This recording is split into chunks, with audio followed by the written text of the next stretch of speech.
ये जो उत्तर प्रदेश में 2024 में जो झटका लगा, उसका कई तरह से विश्लेषण किया गया जी।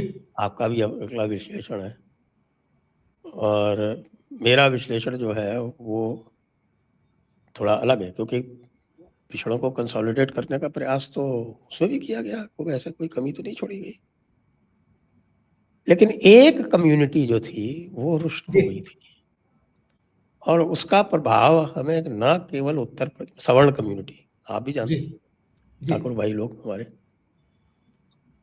उत्तर प्रदेश में देखा आपने, राजस्थान में देखा हमने जी, और साथ साथ हरियाणा में भी उसका प्रभाव आया जी। जो स्थिति मैंने राजस्थान में देखी थी वो तो बिल्कुल जो है वो ठाकुर भाई लोग जो थे वो इतने रोष में थे, उनका क्या भैया क्या हो गया ऐसा तुम्हारा साथ, ऐसा ऐसा क्या हो गया। तो बाकी सारी चीजें तो थी, फिर वो वीके सिंह जी का टिकट काट दिया, उसको लेके और भी ज्यादा रोष बढ़ गया। फिर बाद में फिर योगी जी के लिए जो आप जानते हैं क्या हुआ उनके साथ कि साहब उनको हटाया जाएगा, और मोदी जी जो है वो अमित शाह को बना देंगे, तो अमित शाह का बचाव कर लिया गया, योगी जी का नहीं किया। तो इस एक कम्युनिटी ने इनके वोट जो थे वो 44% से घटा के 37% पे लिया है। भाई कई बार व्यक्ति ये फैसला करता है कि घर में लड़के की शादी है तो उसको चुनना है कि मामा और फूफा बन नहीं रही, तो मामा को बुलाएंगे फूफा को बुलाएं। वो नाप तोल करता कि आप कौन ज्यादा लाभकारी है। अगर फूफा पक्ष में फैसला कर लेता है तो जान के करता है कि मामा नाराज और डबल नाराज हो जाएंगे, ऐसा मुझे लगता है। एक दूसरा मैं सोचता हूं कि कोई ये जो मौजूदा नेतृत्व है जो देश में सरकार चला रहा है और भाजपा चला रहा है, इस नेतृत्व के बौद्धिक उस पर तो कोई शक नहीं हो सकता, वो रणनीति के जानकार हैं और उसमें सिद्धस्त है रणनीति। ठीक, तो मैं ये तर्क एक क्षण को भी इनहेल नहीं करता कि ये धोखा हो गया ना, कतई धोखा नहीं, सोच समझ के बने नियम, उनको पता था कि इनका विरोध होगा और क्रिया होगी तो प्रतिक्रिया भी होगी, वो प्रतिक्रिया तौल देखना चाहते हैं कि भाई ठीक है। अच्छा आप देख लीजिए, अभी तो कुछ बदला नहीं, अभी 19 मार्च आएगी, सुप्रीम कोर्ट में जाना होगा, कुछ तो कहना होगा, मुड़ेर पर तो बैठ नहीं सकते सुप्रीम कोर्ट में, या तो इधर गुड्डू के आंगन में कूदो या पप्पू के आंगन में कूदो, मुड़ेर पर तो नहीं बैठे रहोगे। तो जब कूदोगे तो दूध का दूध पानी का पानी नहीं हो जाएगा, और कूदना तो पड़ेगा ही। या तो सवर्ण कहेंगे जिंदाबाद या पिछड़े कहेंगे जिंदाबाद। चाय और कोल्ड ड्रिंक एक ही गिलास में मिला के तो नहीं पेश कर सकते ना, ऐसा तो विज्ञान अभी डेवलप हुआ नहीं संजय जी कि अदरक की गर्म चाय और कोको कोला एक ही गिलास में मिला के दे दो और आदमी पी ले, ऐसा तो नहीं होगा ना। इतना बौरा तो कोई नहीं जो पिएगा, न समझ उदाहरण दूं, बौरा है। एक उदाहरण दूं आपको, इनको चाय और कॉफी और चाय और कोल्ड ड्रिंक में से एक को चुनना होगा 19 मार्च में। जी, जो हमारे संपर्क में लोग हैं, जैसे अभी बात कर रहे थे ना, आप ये देखें कि हमारे राकेश टिकैत भी कह रहे हैं, आपको बताया कि जाट तो पिछड़े वर्ग में आते हैं जी, उत्तर प्रदेश में। अब किसी जाट, उत्तर प्रदेश के किसी जाट के विरुद्ध कोई भेदभाव कर लेगा, मुझे तो लगता है ये सपनों जैसी ही बात है। ठीक बात है। या उत्तर राजस्थान में किसी जाट के साथ कोई ब्राह्मण बढ़िया जाए भेदभाव कर लेगा, ये भी सपनों जैसी बात है। या किसी गुजर के साथ या किसी यादव के साथ नहीं कर सकते, नहीं कर सकते ना। अब आप ये देखें कि सीधे सीधे कल जो हियरिंग हुई जिसमें मैं भी पक्षकार था, तो जो नियम बने, नियमों में ये आया कि साहब के कौन कौन से प्रोटेक्टेड कौन से हैं, SC ST OBC, minority, disabled, women. अब हमारे जो एडवोकेट ऑन रिकॉर्ड थे, उनका नाम क्या था? पार्थ यादव। जी। और हमारे आर्ग्यूइंग काउंसिल थे, उनका क्या नाम था? विष्णु शंकर जैन। और उसके अतिरिक्त बहुत सारे और लोग जो पीछे से सहायता कर रहे थे, उसमें भी एक पूरा वर्ग है जो SC ST में भी है, और वो मुखर हैं आपके इसके ऊपर। वो कह रहे हैं कि साहब कि ये मुट्ठी भर जो ये वर्चस्ववादी लोग हैं, ये उनका किया धरा है, लेफ्टिस्ट के साथ इनकी साठगांठ है, इन्होंने करवाया है, और ये जो है ये इनकी मूर्खता है बीजेपी वालों की, कि जो ये सोच रहे हैं कि इससे जो है ये कुछ और कर लेंगे। ये जो राष्ट्रवादी जो हैं OBC, वो और इनसे अलग हो जाएंगे। तो वही वाली बात हुई कि आधी छोड़ पूरी को धावे, आधी रहे न पूरी पावे। आपकी देखिए, मुझे लगता है कि 3-4 तरह के नैरेटिव हैं, 3-4 किस्म की थ्योरीज हैं। एक थ्योरी मेरी है, एक आपकी है, एक किसी की और की, एक भाजपा की भी होगी थ्योरी। जब उन्होंने इतना बड़ा प्रैक्टिकल किया है तो बिना थ्योरी के तो नहीं किया होगा, उनकी भी थ्योरी होगी।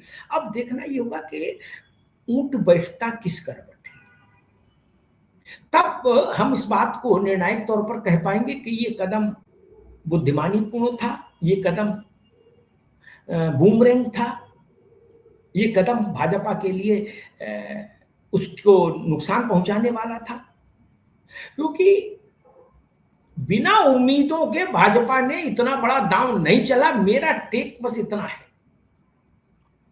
उम्मीदें क्या है उसके जहन में वो जाने, लेकिन बिना उम्मीदों के संजय जी भांग थोड़ी न खाई है उनने। धर्मेंद्र प्रधान को लोग कहते हैं कि साहब भांग खाया रहता है आधे टाइम। इसलिए मेरा मानना है कि उन्होंने सोच समझकर कदम उठाया है, इसलिए मैं बेनिफिट ऑफ डाउट नहीं देता किसी को इसमें। सुचिंतित कदम है, स्ट्रेटेजी के साथ उठाया गया कदम है। अब कई बार स्ट्रेटेजी, जैसे इंदिरा जी ने जब इमरजेंसी लगाई तो एक रणनीति के तहत लगाई, मैं उसके विस्तार में नहीं जाऊंगा कि वो रणनीति क्या है, वो एक अलग चैप्टर हो जाएगा। लगाई थी, समय ने सिद्ध किया कि वो गलत हो गया, बात खत्म हो गई। लेकिन ऐसा थोड़ा था कि इंदिरा जी कॉफी पीते पीते मन आया, बोले सिद्धार्थ शंकर को बुलाओ, बोले इमरजेंसी जाइए, ऐसा तो थोड़े ना था। नहीं नहीं, उसके लिए उन्होंने एक ब्रेन स्टॉर्मिंग किया, दाएं बाएं देखा, और उनको लगा कि इमरजेंसी ही इस वक्त सर्वोत्तम उपाय है, तो लगा दी। बाद में उसका नतीजा खराब आया। इसलिए जब बड़े राजनेता और बड़े सेटअप, बड़े प्रतिष्ठान को फैसला करते हैं तो करते तो अपनी बुद्धि से पूरा सियाने बनकर है, लेकिन कई बार आपका प्रारब्ध आपके सामने खड़ा हो जाता है। तो सारी अटल बिहारी वाजपेयी ने 6 महीने पहले चुनाव करा लिया। लोगों ने कहा कि अटल जी यही समय है, सही समय है, 6 महीने इंतजार न करो, इस वक्त पॉपुलैरिटी पीक पर है, पूरा इंडिया शाइन कर रहा है। उन्होंने कहा अच्छा पूरा इंडिया? बोले हाँ, कश्मीर से कन्याकुमारी, असम से गुजरात तक शाइनिंग शाइनिंग हो रही है। बोले तुरंत हम भी शाइनिंग करेंगे। क्या हुआ? मनमोहन सिंह ने शपथ ले ली ना। बाद में जॉर्ज फर्नांडीज हमको मिले तो हमने पूछा ये क्या, तो उन्होंने कहा भाई मैं क्या कहूं, मैं तो इससे सहमत नहीं था, मैंने अटल जी से कहा था ये इंडिया शाइनिंग का नारा मत दो। तो बोले प्रमोद महाजन लाए थे, उन्हें माने नहीं। तो मैंने उनको एक फिर लोक जीवन की बात बताई, मेरी दृष्टि तो लोक जीवन पर ठहरती है। मैंने उनसे कहा कि जॉर्ज साहब, गांव में जब आपने ये बताया कि भारत चमक रहा है और हैंडपंप में पानी नहीं, तो आदमी आपको मारेगा नहीं? स्वाभाविक है। सड़क बनी नहीं, पानी आया नहीं, स्कूल खुला नहीं, कारखाना लगा नहीं, और आपने बैनर लगा दिया कि लाल कृष्ण आडवाणी जी की विशाल जनसभा, इंडिया शाइनिंग, लोगों का शाइनिंग। तो आपके खिलाफ गुस्सा दुगुनित हो गया, और अटल बिहारी वाजपेयी जैसे बड़े कद का नेता बाहर हो गया। जोर तोर से सही, लेकिन मनमोहन सिंह की सरकार तो बन गई। इसलिए ऐसा नहीं कि बुद्धिमान लोग गलती नहीं करते, लेकिन फिर भी बुद्धिमान निर्णय तो अपनी बुद्धि से लेते हैं जितनी उनके पास बुद्धि है। अब एक पासा चला है, नरेंद्र मोदी जी ने एक दांव खेला है। अब ये दांव कैसा होगा, इस समय की कसौटी पर आएगा। अच्छा देखिए, एक प्रसंग आता है कि सरदार पटेल ने कहा, शायद महाराष्ट्र के लिए कहा, मुंबई के लिए, कि वहां उस समय देश में बड़ा कोलाहल था और बहुत तरह के संघर्ष भी थे आजादी के तुरंत बाद। तो उन्होंने कहा कि वहां SC ST के लिए अलग हॉस्टल बनवा दें यूनिवर्सिटीज में, कॉलेज। तो अंबेडकर जी ने जो उत्तर दिया, अद्भुत उत्तर दिया। उन्होंने कहा कि सरदार साहब, अगर आपने ऐसा किया तो मेरे पूरे जीवन की लड़ाई व्यर्थ हो जाएगी। हमने अलग रहने के लिए लड़ाई नहीं लड़ी, हम साथ रहना चाहते हैं, इसके लिए लड़ाई लड़ी। और यही बात आप लोगों की याचिका पर कल सुप्रीम कोर्ट ने भी कहा कि हम समय की सुई को पीछे ले जाना चाह रहे हैं। बड़ी मुश्किल से तो जाति का जो दुराग्रह है, आग्रह नहीं दुराग्रह, वो डाइल्यूट हो रहा है, और आपने उसको फिर, ये स्थिति तो ऐसी बन जाती कि हर कॉलेज में, हर यूनिवर्सिटी में पानीपत और प्लासी का मैदान बन जाता। ऐसा संघर्ष होता कि जो भारत के लिए, भारत के सामाजिक ताने बाने के लिए बहुत मुश्किल हो जाती। मुझे अभी भी नहीं पता कि सरकार क्या करेगी, लेकिन मैं एक बात जरूर कहना चाहूंगा यहां आपके बड़े मंच से,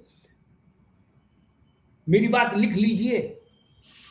19 मार्च आते आते बात आपको सुनाई देने लगेगी। पिछड़े वर्ग से, दलित वर्ग से ये मांग आएगी, संजय जी बहुत गंभीर बात कर रहा हूं, ये मांग आएगी कि नरेंद्र मोदी आप वही करिए जो राजीव गांधी ने शाहबानों के मामले में किया था। आप वही करिए जो SC ST एक्ट में गिरफ्तारी को तत्काल रूप से नहीं करने के लिए जब सुप्रीम कोर्ट ने कहा और उसके खिलाफ भारत बंद हुआ और सरकार ने सुप्रीम कोर्ट को निर्णय को पलटा, तो वो कहेंगे जब 2 बार सुप्रीम कोर्ट का निर्णय पलटा जा चुका है भारत में, तो तीसरी बार भी पलट दो। संसद तो है ना आपके पास। इसीलिए मैं कह रहा हूं, मुंडेर पर कब तक बैठोगे? किसी के आंगन में तो कूदना पड़ेगा, चाहे इधर वाले कूदो चाहे उधर वाले कूदो। अब गोल गोल नहीं चलेगा ना, गोल गोल का समय चला गया। आप डाइल्यूट करेंगे ना, आप डाइल्यूट करेंगे, ठीक है। अंग्रेजी में जाके वो बताना शुरू करेंगे सुप्रीम कोर्ट में कि my lord this date you know I know type का है। लेकिन उस पर रामबख्श यादव भी तो सुन रहे होंगे अपने मोबाइल में कि क्या कार्रवाई चल रही है। तब वो ये मांग नहीं करेंगे। हमने तो शाहबानों का प्रसंग देखा राजीव गांधी के समय, क्या हुआ। राजीव गांधी पहले चरण में शाहबानों के पक्ष में थे। पार्लियामेंट में पहले दिन जब डिबेट हुई तो सरकार ने शाहबानों के पक्ष में बात कही और सुप्रीम कोर्ट के निर्णय के पक्ष में अपनी बात रखी। रात में कुछ मौलाना राजीव गांधी से मिले, उनने राजीव गांधी की चूड़ी टाइट की, कहा भाई ऐसे कैसे हो सकता है, और हम सरकार गिरा देंगे और दिश कर देंगे और डेट कर देंगे, कत्लोगारत हो जाएगी मुल्क में। राजीव गांधी जी पीछे कदम खींच लिए। उसी के चलते फिर ये आरिफ मोहम्मद खान इस्तीफा इनको देना पड़ा, क्योंकि इनने कहा मैं तो आगे निकल गया, पीछे नहीं आ सकता। वैसे ही हरिजन एक्ट में हो चुका है, इसी देश नरेंद्र मोदी जी के समय में हुआ था हरिजन एक्ट में। आपको स्मरण होगा सुप्रीम कोर्ट ने क्या कहा था, यही कहा था कि SC ST एक्ट के तहत किसी पर शिकायत दर्ज हो तो इसका मतलब गिरफ्तारी नहीं होना चाहिए, जांच हो फिर गिरफ्तारी जरूरी हो तो हो। उसके खिलाफ देश में भारत बंद हुआ और भारत बंद का परिणाम हुआ कि ऑल पार्टी एकता हो गई। पार्लियामेंट में तत्काल प्रभाव से बिल आया और कह दिया ना तुरंत गिरफ्तारी होगी। हम नहीं मानते सुप्रीम कोर्ट का फैसला। ये दोनों उदाहरण हुए हैं कि नहीं हुए देश में? उसका परिणाम क्या हुआ था? नहीं ठीक है, उसका परिणाम यह हुआ था कि मध्य प्रदेश, राजस्थान, छत्तीसगढ़ तीनों आप चुनाव हारे और तीनों चुनाव हारने के बाद फिर सर खुजलाया, क्या जी। करें। उधर गुजरात में वो अमानत आंदोलन और चल पड़ा, तो जब सर खुजलाया तो पता चला कि भाई सवर्णों के लिए कुछ करना पड़ेगा, तो ईडब्ल्यूएस लाए फटाफट फटाफट, भाई जी। ईडब्ल्यूएस हम तो सवर्णों के ही हैं, हम कब दूर हुए। और जिसका कि अभी निशिकांत दुबे जी जिक्र कर रहे थे बार बार, पता नहीं उनको किसने कहा था बीच में कूदने के लिए। ये नहीं, देखिए मुझे लगता है कि ईवीएस से कितना क्या असर पड़ा मुझे, और एक बात तो मानना होगा हमको कि सवर्ण सबसे अंत में उत्तेजक होता है, सच्ची बात है। दूसरे जो और समाज के घटक वो तो तुरंत उत्तेजक हो जाते हैं। भाई आप किसी मुसलमान से ये कहो कि भाई तुम्हारे यहाँ जात होती है, वो कहेगा नहीं होती संजय जी। बोले पक्का, बोले पक्का। बोले फिर तुम ओबीसी में सर्टिफिकेट क्यों बनवा रहे हो, उसमें जात लिखी जाती है, वो भी मोटे अक्षरों में, तो लड़ने को तैयार हो जाएगा ना। वैसे ही सवर्णों के पास धैर्य और संयम लंबे अरसे से है। क्या हो समाज में भी देखिए, पंडित प्रणाम, इतने से पंडित जी खुश हैं, क्या साइकिल टूटी है लेकिन फिर भी खुश हैं, बोलो प्रणाम तो कर रहा है कम से कम। ये धैर्य बाकियों के पास नहीं है। अब देखना ये होगा कि इस परिस्थिति के बाद,